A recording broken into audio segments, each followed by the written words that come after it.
And the whole point of that film is beauty will save the world. And I remember an Orthodox filmmaker saying to me once, he was the only Orthodox, I think even the only Christian in a lecture. And it was, film studies, and they were talking about this movie. And then he was talking to someone who was clearly a very strong atheist. And he says to him, "Oh, it's a spiritual movie." He goes, "What do you mean spiritual? There's nothing spiritual about it." Even though the film takes place in like churches and there's a monk, but the story is told so well. And it's about human suffering and about a man's challenge that even to a secular audience, they overlooked all the spirituality that was quite obviously there. So to me, that's a fantastic example of telling a spiritual story, but not in a way that's propaganda. Okay, welcome everyone to the Orthodox Christian Podcast. And today I have the pleasure of speaking with Chris Vlahonasios. And for everyone watching or listening, Chris, why don't you take a second to introduce yourself and tell everyone what you spend your time doing? Thanks, Max. It's a huge pleasure to be on your show. What I basically do is I run Byzanfest International Orthodox Film Festival. This is an international film festival which is about showcasing Orthodox-inspired movies, so short films, feature lengths, and I aim predominantly at an English-speaking audience, but it's a global festival, so everyone's welcome.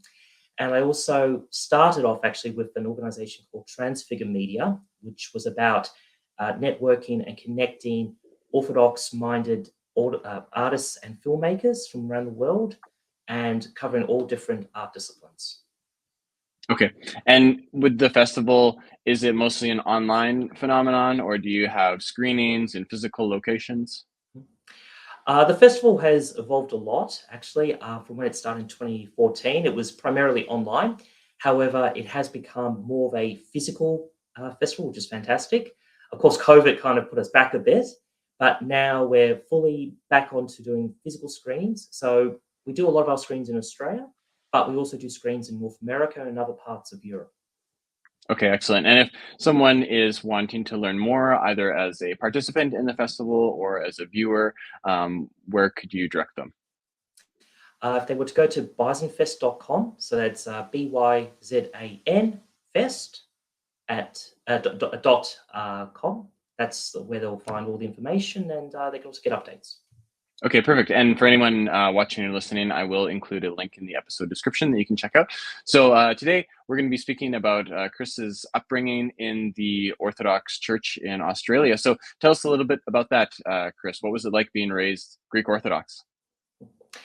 Well, for myself, I'm a second generation Greek Australian. My dad was born in Greece as a little boy and came over, and my mum was born here, both of Greek heritage. And I guess I was very fortunate because Melbourne is the second biggest concentration of Greeks outside of Greece. So there's a lot of Greek Orthodox churches, a lot of Orthodox churches in general in Melbourne. A lot of Orthodox are concentrated here. So I was always introduced to Orthodoxy. My family always maintained traditions, and we always had a connection with the church. So I guess my upbringing was always very connected to the church. Okay. And just tell us a little bit about what that was like as a kid, as a young adult. What are the memories that you have of being raised in church? Was it something you enjoyed? Maybe that's one of the first questions. No, I did. I was always fascinated by being in liturgy. As a little boy, I always found it very warm and comforting. And I guess also I was very in tune to the liturgy too, because I guess little did I know as a little kid that I was going to be interested in media and especially filmmaking. And I guess just seeing the Orthodox Church involves all the five senses, and true art also involves engaging with our senses. So I guess for me, I was always intrigued by the visuals of the Orthodox Church, and then of course the physical input you have to do to be involved in the church. I mean, in terms of worshiping. So it always kept me fascinated, I guess, and always very connected. And I guess, like I mentioned, being in a very a city which has a lot of Greeks, there was always an organization or some event that always got me connected with the church. So I always felt a sense of community, And I guess as I've grown up, go through different stages, I've always found something that kept me engaged. Okay. And was the liturgy celebrated in a language that you understood? Like, I know sometimes in Greek parishes, it can be an older form of Greek that's not in common Mhm. usage anymore. And so it can be hard for Yeah. people to sometimes actually understand what is going on in the liturgy. So what was it Mhm. like in your case? Well, here in Australia, some parishes will stick to get the old Greek, but most will incorporate either like 50-50, so like 50 Greek and 50 English, and some parishes will have like vast majority English. It just depends. But I always felt that even if I didn't understand it, look, I can speak Greek. I understand it better than I can speak it. But it didn't matter which language. And I've been to other Orthodox services, whether it was in Slavic, Arabic, and you learn that it's not the language that is what you understand. You understand what is, because you're experiencing the liturgy, you are fully engaged in it, and language almost becomes secondary. And I know where I am at in the liturgy, even if it's in Slavic.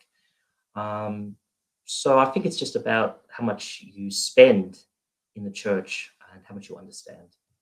Right, right. And I guess as long as you have a community that can help you grasp what's going on, then you gain a sense of the whole, and then that sense can be translated to the different settings that you might Spot on, experience the yes. liturgy.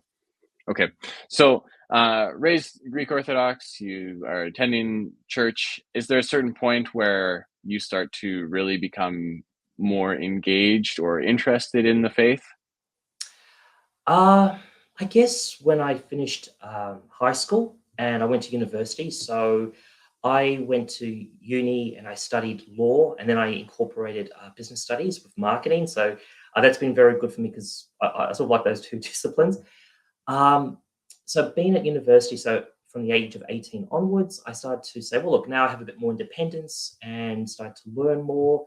And of course, I could start driving. So I guess I was able to be, I guess, like not have to rely on my parents. I could go and search for myself. And it's a great question you've asked because I'll try and keep the story as condensed as possible, but this connects to, I guess, both what got me more engaged and also what led me to where I am now with my media projects and organizations. When I was at uni, and like a lot of a lot of Australian wannabe actors and filmmakers, when you discover that your career in that field's not going very well, you start up a film festival. And this was a thing, especially back in the sort of because we're talking about the year 2008. Oh, sorry, no, 2008 actually. So 2004, 2005. Okay, so this is sort of Mm, just mm. before Facebook started to take off. It was a really interesting time. And I decided at my law school, because it was this really beautiful old building, I thought I'll start a film festival. And it was called Queen Street Film Festival because it was named after the Queen Street Law Campus where I was studying. So I ran that for 5 years. And in my last year of law studies, I was doing my honours paper. And I was on intellectual property too, so you kind of get the drift here. And I was under a lot of pressure, and I wasn't sure if I could continue the festival that particular year. And then I met a friend of a friend who was a filmmaker from the university, and I thought, okay, he's very eager. I'll get him on board. And as soon as I got him on board, I then started to sort of see his personality. I didn't really know him that well, and that was like I guess the first red flag.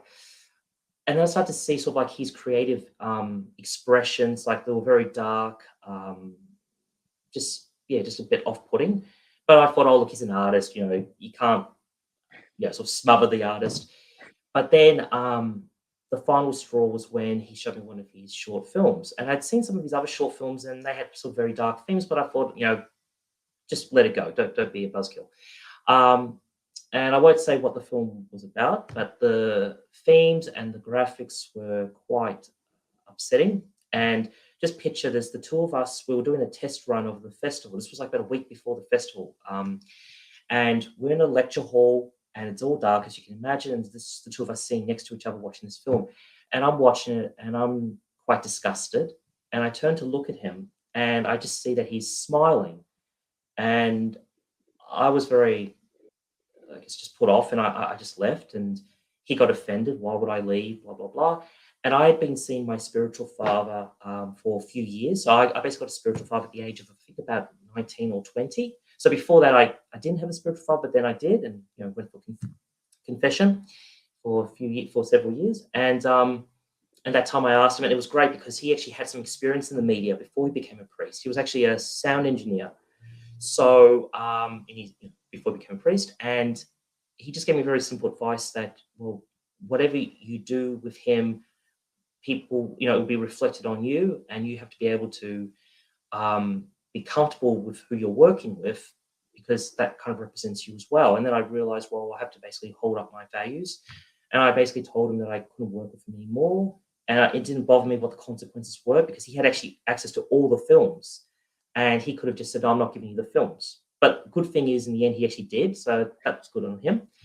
And I had a very good festival. And then it got me thinking, I can't be the only Orthodox Christian who's working in the media. And this was in the year 2008. And this was back when Blogspot was massive. So with very little web experience, I decided to create this organization called Orthodox Filmmakers and Artists, .blogspot.com, whatever it was back then. And then it became Transfigure Media. And I thought, oh, maybe I might find a couple of people. But the wonderful thing is that I've basically found all over the world heaps of Orthodox Christians who are working in the media and working in the arts, all fields, whether it's literature, whether it's film, whether it's music, whether it's pottery, whether it's the textile arts. And they're all trying to live their faith and allow that to be reflected in their art, whether it's expressly, or whether it's expressed directly, or whether it's just implied. So I've learned a lot about the Orthodox Roma, the Orthodox mindset, especially when it comes to creativity. And then, of course, I moved into Byzanfest, which I guess you can ask in another question if you wish. Okay. And so from the point that you started Transfigure Media, was it your full-time job, and were you able to monetize it in a way that you could sustain yourself from that? Or was this something where you still had to work some kind of full-time job and then you were doing this on the side to get it up and running? Sure. It's gone through its ups and downs. I mean, there have been times where it's like, oh, okay, this is sustaining me. And then there's times when it couldn't. But that's, I guess, the nature of the media and the arts in general. But I feel more driven, not so much by money, but by mission. And it's especially important in this day and age, especially with digital media, with social media, to foster and encourage our Orthodox brothers and sisters who do work in these fields to know that they can do both together, and they don't conflict. Yes. So this led into Byzanfest, as you were saying, but you also mentioned that you learned a lot about the Orthodox mindset, or the perspective to look at life through. And so if you were talking about that to someone, what is the Orthodox mindset? Well, the Orthodox mindset for me, and of course I'm no expert, but from what I've experienced, it is about living every day as best you can as an Orthodox Christian, through your prayer rule, through your fasting, through learning constantly about the faith, by doing acts of charity, and hopefully that then, I guess, transfigures your heart to, then of course, help you see the world as an Orthodox Christian or as a Christian, and to do the right thing. And I guess, just like how people say, oh, my art is inspired by this, my art is influenced by these concepts. Well, the same applies to an Orthodox artist. Their art is not just their faith, but it's also their culture and their experiences. But the faith is just one of the many influences. So I guess it's about how you see the world. Another way I guess I could describe it is, it's like when you look at the light, and if you just have a piece of flat glass, you don't see anything. But if you have a prism, you'll see all the spectrums of the colors. And I sort of feel that the prism is when one lives a certain way and maintains a spiritual outlook, you're able to see a whole range of different perspectives, and that can then inspire you. Yes. Okay. Yeah, that's a nice way to put it. I think, let me run something by you and you can let me know what you think of it. But sometimes one way to consider the Orthodox mindset is there are things that are hidden in life, and then there are things that are plain. And so the things that are plain are like me and you talking and the physical world around us that's evident to us. We see it and we perceive it very easily. Then there are hidden things, and thinking in terms of scripture, this would be like the human heart, like we aren't transparent to ourselves, the future, we don't know what's going to happen. And then the nature of suffering is another thing that's hidden, like in the book of Job, it's this mysterious thing that's occurring to him. But also God is perhaps the most hidden thing. Like there's not a spot really that we can go and find, here is God right there, I can go and have a conversation right now. I mean, you would want to say yes, you can in certain respects, but I think you're tracking with what I'm saying. So it seems that in order to open ourselves up to the possibility of perceiving these things that are hidden, it requires us to put ourselves through certain disciplines like prayer, like fasting, like tithing, like attending church, because the world isn't a bad thing, but sometimes worldly concerns can grow and grow and grow in importance so that they essentially block our whole vision, and we no longer perceive these heavenly hidden things, as it were. We just see the plain earthly things.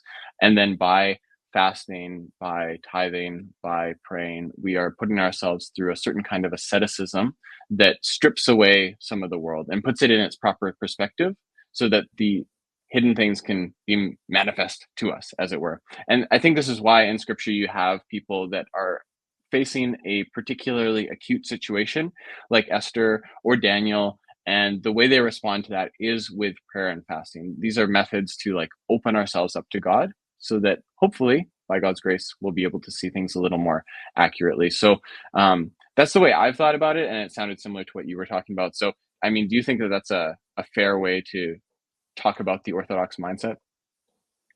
I believe it is. I believe that it's about being involved in both physically, like through prayer and fasting, and it's also through learning, and it's also through experience. And by doing all those things, it's about getting closer to God.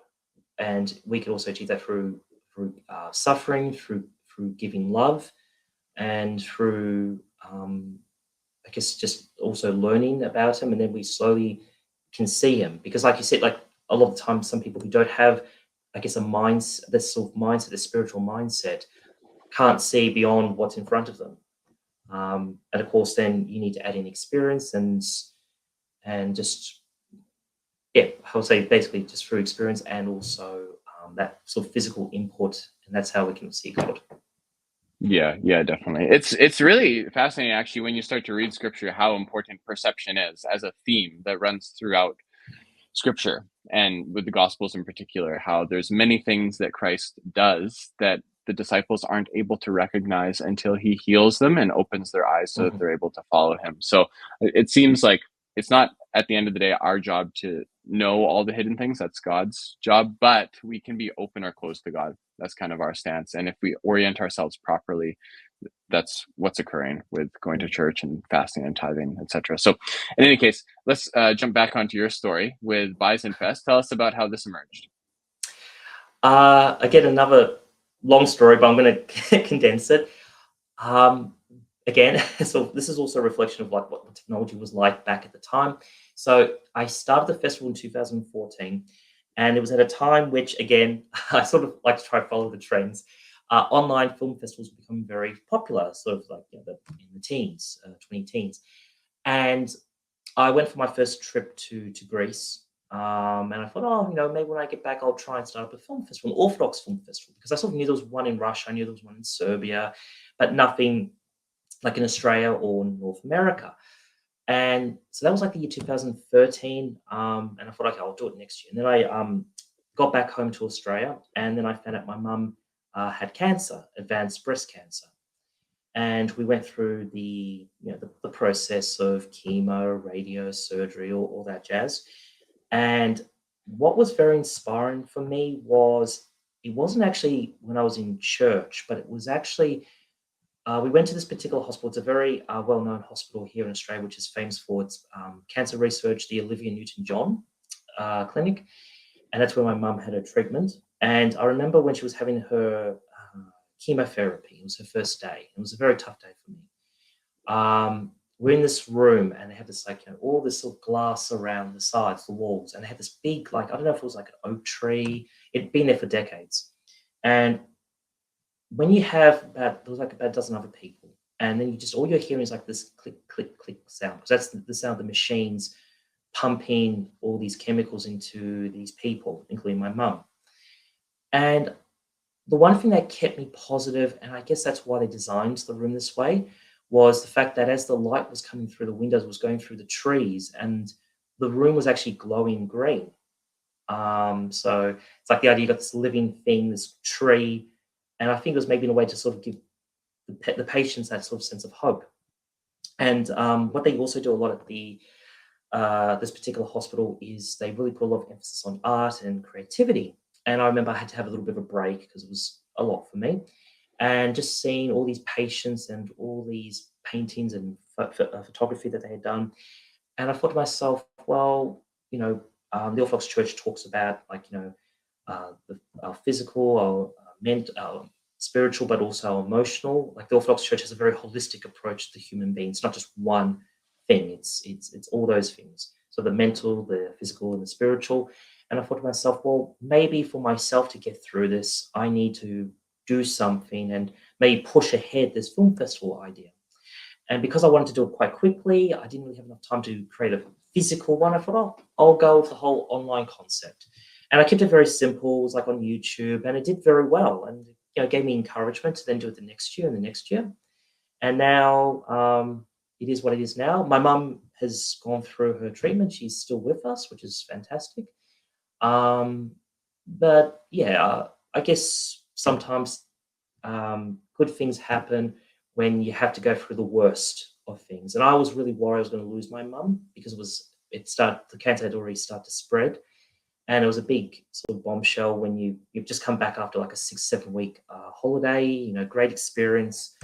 And then you sort of discover that your mum might, not be with you much longer. But yeah, I guess as we see in scripture, sometimes we have to go through sometimes the worst experiences to, hopefully make something good for the world. And I wanted to do it for the glory of God.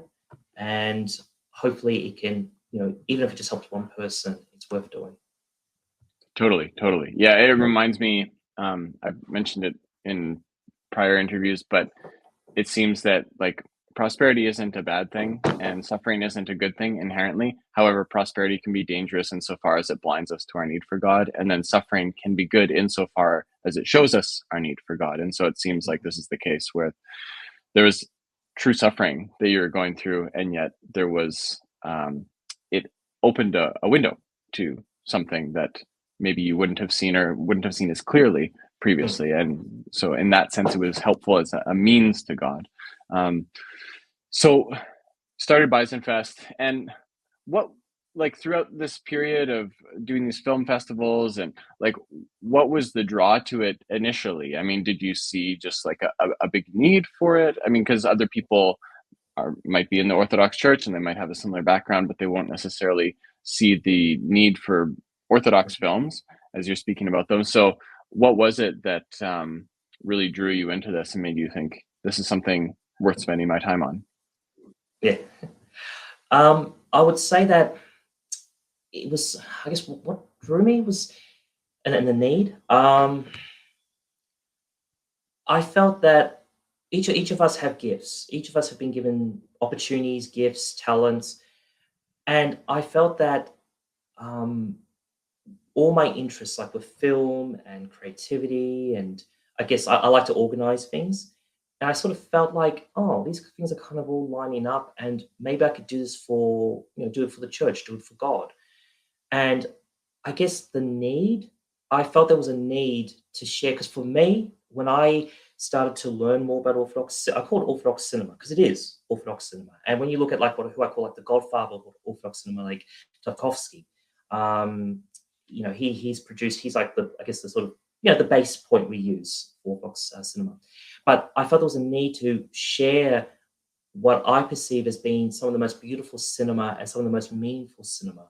And what I love about Orthodox cinema, and I say this compared to, let's say, evangelical movies, is that once I'll use the word experience Orthodox cinema because it's not just watching, it's experiencing it. It's very multi-layered. It's not just, oh, here's here's a 1.5 hour sermon in a dark cinema, and we're just going to preach to you, like a lot of other Christian cinema tries to do. Orthodox cinema is about showing beauty, it's about showing truth, it's about showing struggle, it's about showing just, I guess, everything. And I can go through a whole list of films, but unfortunately, I don't know if your audience would have seen these films or been these short films, but I can think of about a dozen examples where the films don't just have a spiritual message, but they have something about the environment, something about science, something about beauty, something about human nature. And to me, that's real cinema. Because before I got involved in Orthodox cinema, I've always loved movies. And I guess I've always been more drawn to cinema than the other artistic disciplines. But to me, a good movie is one which has not just a good plot, but the visuals, the meaning, the characters. A good piece of cinema is something which is multi-layered and inspires you. And unfortunately, especially in this day and age, I think many of us would agree, it's very hard now to find, especially recent films, especially in the last 5 to 10 years, or basically something that is worth watching again. And I find with these Orthodox films, when you experience one, you're seeing what is proper cinema. So that's, for me, that's more of a need. It's a need. It's like, why do galleries have all these artworks? It's because there's a need to show people, look, this is what we've saved, this is what we've preserved. We want this to show you, to inspire you for generations to come. For me, that's the need. It's about just to share these works.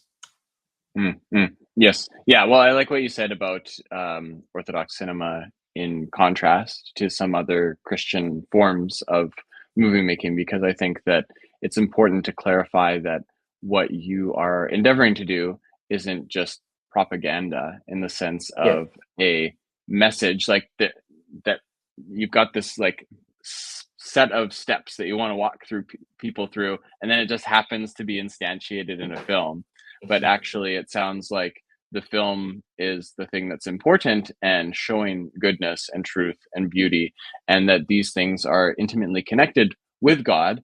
And so you can't really appreciate, well, I want to be careful with how I say this, but I think that Orthodoxy does preserve this sense that what is good and true and beautiful does lead you to God. And so you don't always need to be pounding the pulpit per se about evangelization, even though this is important. Like, it's important that the gospel spreads, but it's not so narrow that we have to do it with words every single time. So maybe like talk to us a little bit about the different kinds of films that are available in the catalog that people might see. I think the one, if I can just add one other thing, is the one sort of well-known Orthodox movie that I know of, I think it's called The Island, maybe, but it's Ostrov, yes. Yeah, Ostrov. So that's one that I've seen that was really intriguing, about a holy fool and how he interacts with this community of monastics, and it's really a beautiful film. So maybe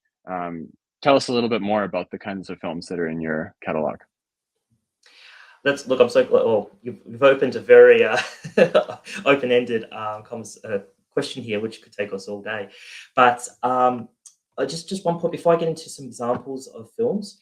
I remember speaking with a filmmaker in Athens, and he made a great point. He goes, if a film is telling you what to think, that's not art, it's propaganda. Because when you mention propaganda, and I think that sums up nicely what you're saying about how, and look, not all evangelical films are bad. There are some good examples, but I would say a lot of the most well-known ones are kind of very preachy. They've got the punchline.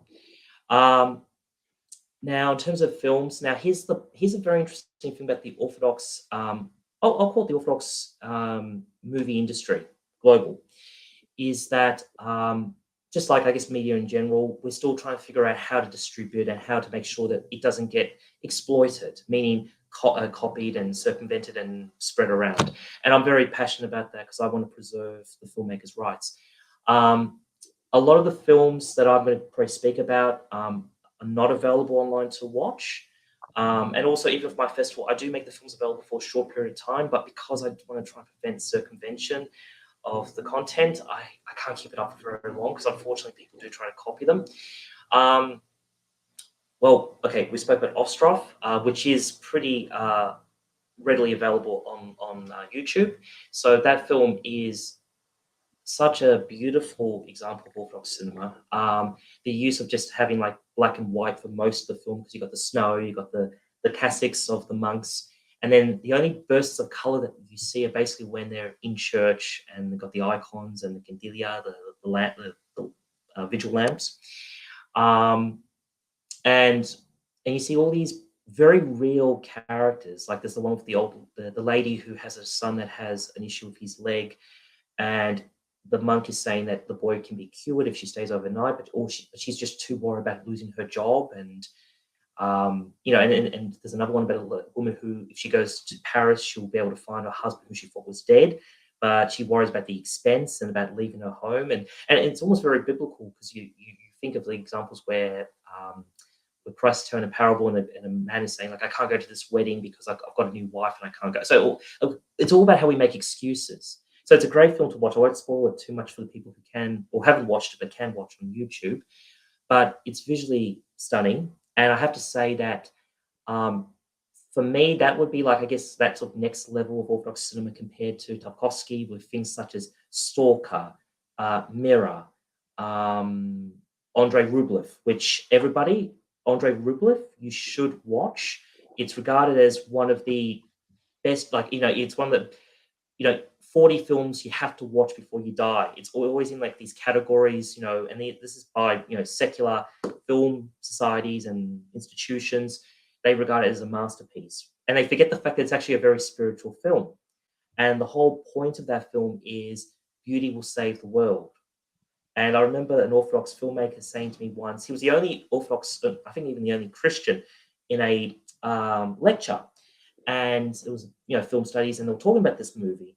And then he was talking to someone who was clearly a very strong atheist. And he says to him, oh, it's a spiritual movie. He goes, what do you mean spiritual? There's nothing spiritual about it. Even though the film takes place in like churches and there's a monk, but the story is told so well. And it's about human suffering and about a man's challenge that even to a secular audience, they overlooked all the spirituality that was quite obviously there.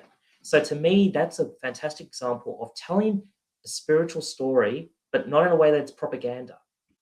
So that's a masterpiece. Now, in terms of more recent films, of course, you probably would have heard about Man of God. Another great example is Across in the Desert, which is from Serbia, which has been doing the circuits. But there's also a whole lot of short films, and I can think of examples which didn't even themselves contain direct spiritual messages, as I would say, but they were done in, I would say, in an orthodox manner. For example, I've got comedies which there's no spiritual message to it, but it's done in a way which, if you claim to be an Orthodox Christian, the way you're going to tell a joke is going to be in a way that's, I guess, sensitive to the Orthodox worldview. It's not going to sort of have certain cheap punches. It's going to try and tell humor in a way which is, I guess you could say, appropriate. But the great thing is that the Orthodox film industry is constantly growing, and there's always new talent coming out. This year, there's a whole bunch of new films coming out, and one film actually in North America that's doing the circuit, which, if you were to Google it, Sacred Alaska, that had its world premiere at Byzanfest, and that's about the history of Orthodoxy in Alaska, and it's a fantastic story. I mean, here in Australia, just like in North America, we're always being bashed over the head by wokeism and about how they're going to save us and blah, blah, blah. But I didn't know that you had these Russian monks who, when they first went to Alaska, and they were seeing within the first couple of months how the Americans and the Russians were treating the local natives. They were, sorry, I shouldn't say natives, the local Alaskans, native Alaskans. They were furious, and they were writing back to Russia to order that something be done to stop this. And they were basically chased and even tried to be killed by their own people because they refused to allow them to mistreat the local people this way. Now, why don't we hear about this? This is like, I guess you could say, the first kind of example of activism, for like the social good. But, that's why it's important we have these films, because it's not so much propaganda, it's just about telling a story that really happened. So that's a great film. There's also there's a whole bunch which have sort of escaped me. There's one that's it's got a Spanish title set in Texas, but I can't remember the name of it off the top of my head. I'm sorry, but there's a lot of films out there which unless they do a distribution run in North America, you're not going to sort of get the opportunity to see them. But we are slowly making in ways to get these films out to the general public. Okay.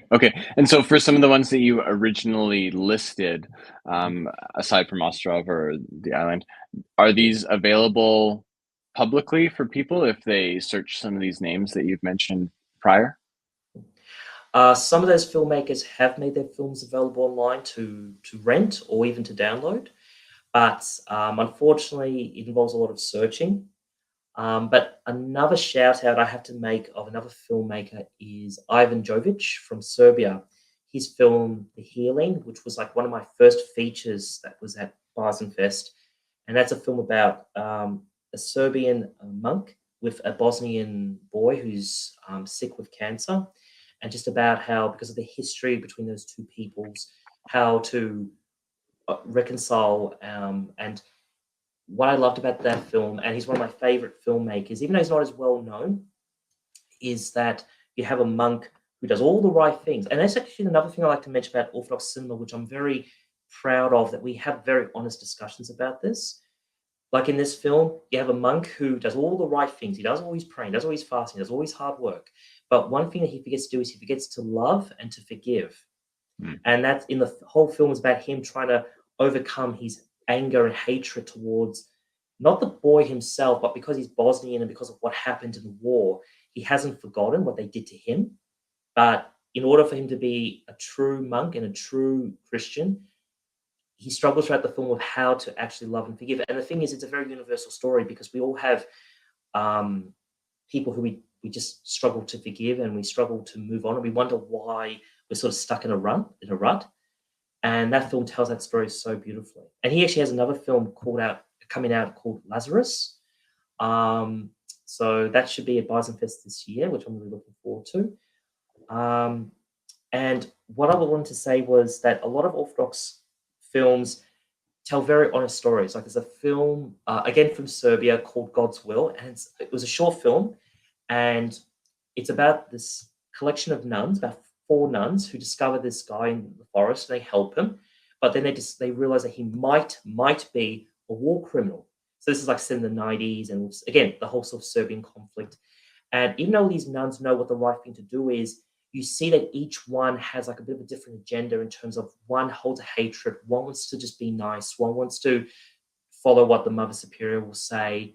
So you have these women who all each have their own personality, and they're all struggling like we do, when to do the right thing. Like we all say we're Christian, we all say we're Orthodox, but we always fall in this situation where sometimes because of our own kind of agendas and our own weaknesses, we kind of struggle to do the right thing. And in the end of the film, what makes it the real punchline is that God then finally has to intervene and stop the guy from escaping, because then it does turn out that he was a war criminal, but because they're all fighting between themselves of, what's the right thing to do, they overlook, and God has to then finally, so the whole idea of why it's called God's will is because in the end, God's will rule, because in a way you can't rely on humans because we're so full of our own faults. And that's just a great, honest story. And again, it's, we don't want films which are propaganda, like, oh, everyone's nice, we're all good people. No, we're not good people. And we falter. And even the film The Ostrov, you see all these people, we all have faults. And that's what I love about Orthodox cinema.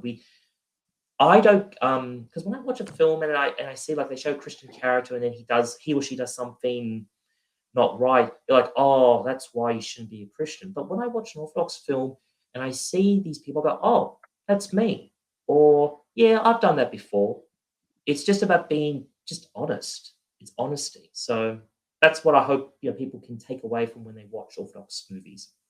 Yeah, well put. I think that that's the case with the Gospels too, and you can take these as the original cinema in a way. True. It's like the original story. And how are the disciples portrayed? As not And, great, honestly. and, Like, and even all the prophets too. Even all the prophets had their faults and they had their weaknesses. They all fell. So yeah, it's us. It's truly us. yes. Yeah, exactly. It does make me, yeah, well, the prophets, that's a good one to mention as well. Like some of these people that are really foundational in the faith, pretty much everyone messes up in significant ways. Like Moses, he strikes the rock in an incorrect manner, can't go into the promised land. You've got David, who is like the main guy, but he sleeps with someone else's wife and has the husband killed. And Solomon, really wise, but seems like towards the end of his life, he marries the foreign wives and divorces wisdom, as it were, which would have been his true spouse. And then, yeah, with the disciples as well. I love this part in Mark's gospel where uh, there's a healing of a blind man on one side of it, and there's a healing of a blind man on the other side of it. So structurally, it's really interesting. And then throughout that whole section, Christ is talking about going up to Jerusalem to suffer and die. And at the start, Peter takes him aside and starts to say that this cannot be the way. And then Christ has to rebuke Peter and say, "Get behind me, Satan." So it's that famous scene. But then there's other parts in that section where Christ will say, you have to be humble, like you can't be arrogant. And also you have to accept the little children when they come to me.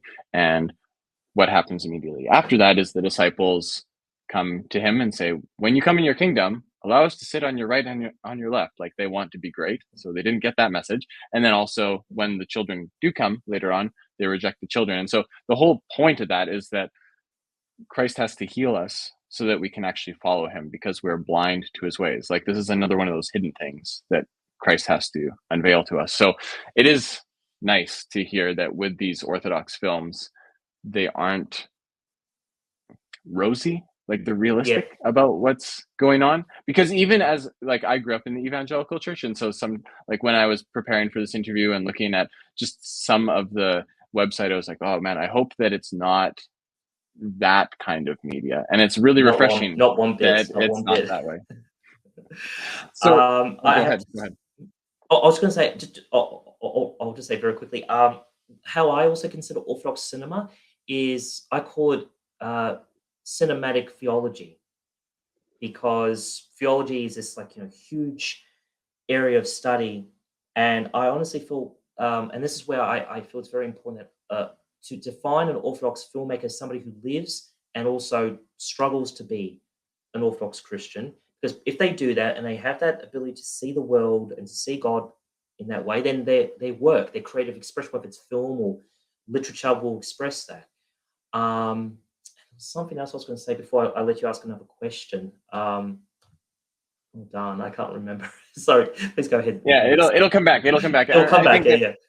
Like one of the advantages of watching film is that structure is really important and lighting is important, and that these things can be very, very important when reading scripture as well. So I think that film can be a helpful way back into scripture, in the sense that sometimes when we read the Bible, we don't take the like narrative very seriously, and we don't take like how the structure is actually communicating meaning and how the geography or the lighting is communicating meaning. And so this is very important, because sometimes in scripture you'll have a character appear in a dark scene, and the point of that is that they don't get it. And so you have people going, like when Christ is on trial in front of the high priest of Israel, it's at night.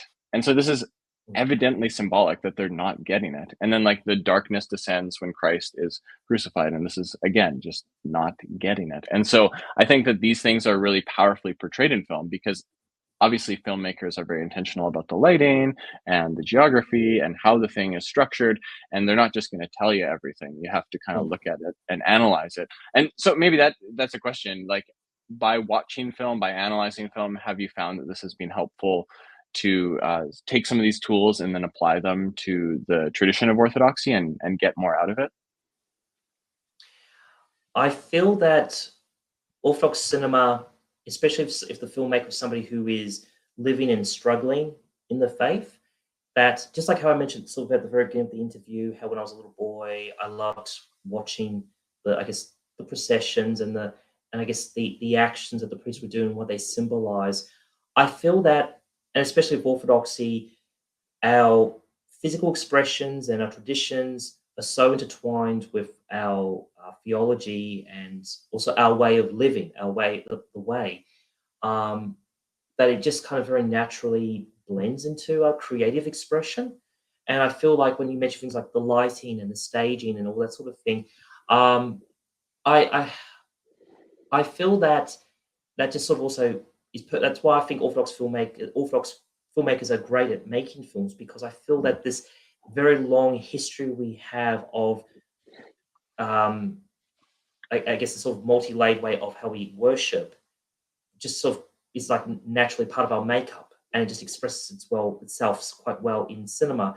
Whilst I sort of find with some evangelical examples of films I've seen, they kind of always have to reinvent it, and there's not that sort of holistic approach to filmmaking, which to me is proper filmmaking. It should be that when you look at some of the classics, it's not just the visual, it's the story, it's the little nuances of how the person's expressing, or it's the lighting, or it's just a tiny little thing in the background that then later makes sense.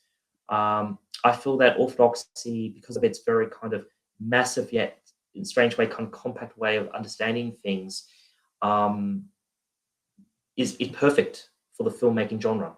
Um, so I don't know if that answers your question very well, but Yeah.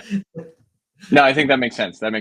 So let's talk a little bit about challenges. Were there certain challenges being raised Orthodox that you had to overcome along the way? So you broke up a little bit. Challenges in terms of my faith, or challenges in terms of with film in Oh, general? yes, sorry. Of being raised Orthodox that you had to overcome. Um, I think because my family was always, putting emphasis on the importance of church and always making sure you give thanks when you say it when you have a meal, and we always have our icon corner and the candili lit, and just always say out the Lord's Prayer at night. And also, like I said, being in Melbourne, a lot of Greek churches, a lot of Greek influence, and of course the faith comes through in that as well. I guess I've been fortunate to, despite still living in a very secular society, which is Australia. But Australia also wants you to celebrate your heritage and your faith as well. So it's kind of contradictory there. But uh, no, I wouldn't say so. I understand that for some other people, it's not as easy because maybe there's not as many churches nearby or as many communities. But for me, it was, I would say, uh, I didn't really feel any sort of, struggles. Okay. And were there any things along the way that, maybe if I phrase it in the sense of having to wrestle through something and see how your faith integrated with it? Like, I know some Mhm. people, it's some form of suffering that they really have to wrestle through, and they ask, well, why is this happening to me, God? Or sometimes it's regret about a decision that was made in the past, but it has some sort of connection with the faith. Was there anything along those lines that you had to wrestle and grow through and get to this next stage in your Orthodox faith? I would say those two stories I mentioned earlier about the guy who I took on board with my festival at university. That was the big turning point for this whole Orthodox media path I've taken.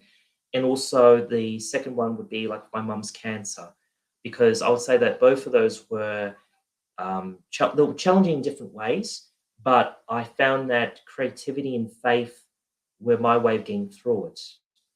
And by doing that, what made me very happy, and I guess what encourages me to continue, is that as I keep going along this path, I'm meeting so many wonderful people, and in some small way, I hope that I encourage them and that they will continue to do what they're doing. Um, so those have been the challenges, and if I want to call them rewards right now, are that um, I'm sort of building up this community of people, and we're kind of all. It's not just me on this journey. We're kind of all going on it together, which for me, that's what is really important. Yes, absolutely, absolutely. And two final questions. You've kind of hinted at this already, but why have you chosen, so much as it is a choice, why have you chosen to remain Orthodox? I mean, if you're raised in something, you don't necessarily need to continue in it. It sounds like it was quite a natural fit and you really enjoyed it and got a lot of life out of it. But is there anything you'd want to add on why you've remained Orthodox? No, of course. It's actually a great question. I would say that I look at, like, because sometimes I even ask myself, like, oh, why am I still Orthodox? You know, because especially in this day and age, there's so many options. I guess, like how I mentioned earlier about like when I was a little kid and I have these sort of memories of the liturgy and of the traditions. Um, I guess when you're a little boy, that sort of sustains you. And then when you become a child, then there's other things which kind of, and you know, you start to learn to read and you can sort of engage a bit more. And then you become a teenager and then a young adult and then an adult and etc. I would say that as I've grown as a man, that each stage of my life, there's been something to go, oh, it doesn't end here. There's another challenge. Oh, I thought that was a challenge. Oh, there's another challenge. And I would say that that's the same with with my media projects. You know, I had an interest and I thought, oh, what can I do with this? And then a few years later, it's like, oh, I can go up to this level. And you get to that level, and then it's like, oh, wait a minute. There's something like orthodoxy is this incredibly deep, you know, sort of just avenue that you can't learn it all. You just scratch the surface. And then of course you have your Mm. experiences which then help you go, oh, now I can see from this way and that way. And my experiences will be different to your experiences and to your listeners. So I'm going to discover things and learn things um, I guess at a different pace and at a different time than everybody else.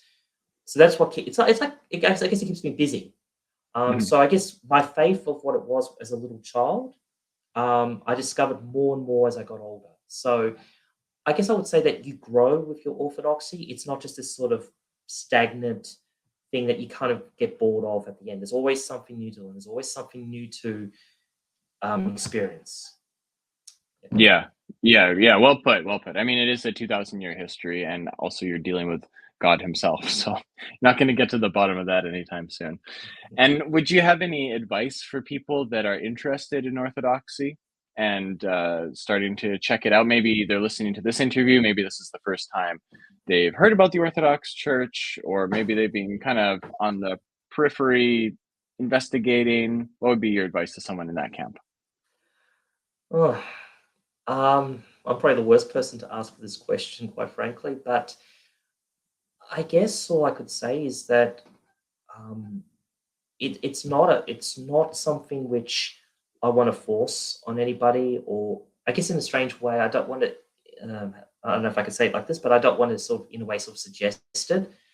I want the person to, at their own accord, at their own free will, and at their own pace, look into it. And I've learned this from a lot of. I mean, actually, a lot of my contacts from North America, and most of them are actually converts. And one thing that was very, actually, I should mention this, one thing that was very common, this wasn't just filmmakers, this was like all the other artistic disciplines, was that they said to me that they tried all these different churches, all these different faiths. And they said that when they got to the Orthodox Church, they found that their creative, because these are creative people, creatively minded people, they said that the Orthodox Church was the only one that actually encouraged them to be creative or allowed them to be creative. And I've had several people tell me this. So I feel that the best way to fall in love, it's like falling in love with somebody. It's to just simply experience it for yourself and to get to know that person.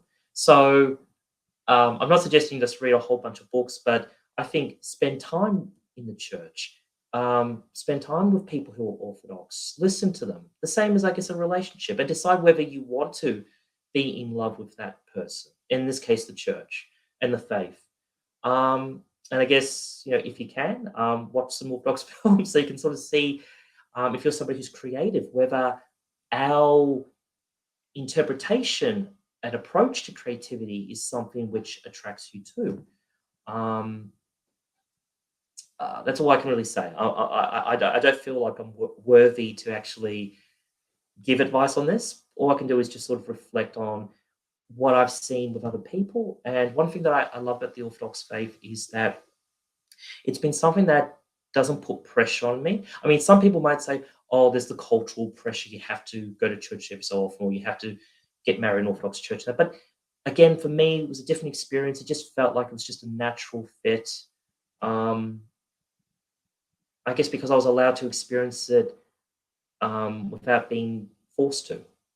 And I guess that's what I wanted to say to other people. Just do it in your own time, and just to have your heart open to it and see if you want to be part of it, and to love it. Well, that is a lovely note to conclude on. So, Chris, I want to thank you for your time. It's been a real pleasure speaking with you. No, thank you, Max. I really appreciate you taking the time, and thank you for the invite. Hey guys, thanks for checking out that episode of the Orthodox Christian Podcast. If you have a question about Orthodox Christianity, there is a link in the episode description. I've also included a second link to Byzanfest, so make sure you check out their website. If you appreciated this episode, I would really appreciate it if you shared it with one friend or family member. And in the meantime, I hope that you have a peaceful week. Take care.